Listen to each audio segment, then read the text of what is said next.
अस्सलाम वालेकुम वरहमतुल्लाहि वबरकातुहू। क्या हाल है दोस्तों मेरा नाम डॉक्टर अरशद है।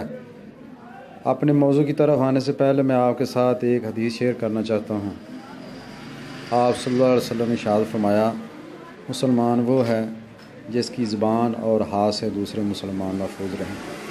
इसलिए दोस्तों, हमारी ये कोशिश होनी चाहिए हमारी ज़ुबान से और हमारे किसी ऐसे काम की वजह से किसी मुसलमान की दिल आज़ारी ना हो। अल्लाह मुझे आपको अमल की तौफीक अता फरमाए। आज हम जिस दवाई के मतलब आपको बताने जा रहे हैं वो होम्योपैथिक में बड़ा नाम है उस दवाई का। दिल का टॉनिक उसको कहा जाता है। दिल की शरीयानों के लिए बड़ी अच्छी है और दिल के पट्ठों के लिए बड़ी अच्छी दवाई है।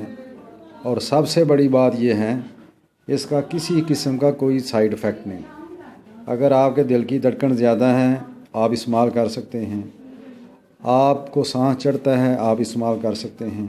आपको चक्कर आते हैं आप इसको इस्तेमाल कर सकते हैं।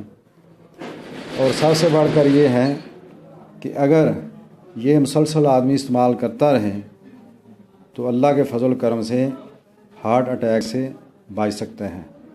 तो दवाई का नाम है क्राटेगस। क्यों ताकत लेनी है, जर्मन की ले लें या मसूद की ले लें, वो आप पर डिपेंड करता है। और इस्तेमाल किस तरह करनी है, 3 मरतबा दिन में 10-10 कतरे आपने आधे गिलास पानी में डालकर इसको लेना है। सुबह दोपहर शाम, खाने से पहले ले लें या खाने के बाद। बहुत अच्छी दवाई है। आप 2-3 शीशी इस्तेमाल करें, फिर 1 महीना 2 स्टॉप कर तो फिर 1-2 शीशी इस्तेमाल कर लें। तो इसमें इंशाअल्लाह दिल के पट्टों को ताकत देता है, शरीयानों को खोलता है। इंशाअल्लाह फिर मिलेंगे। अस्सलाम वालेकुम वरहमतुल्लाहि वबरकातुहू।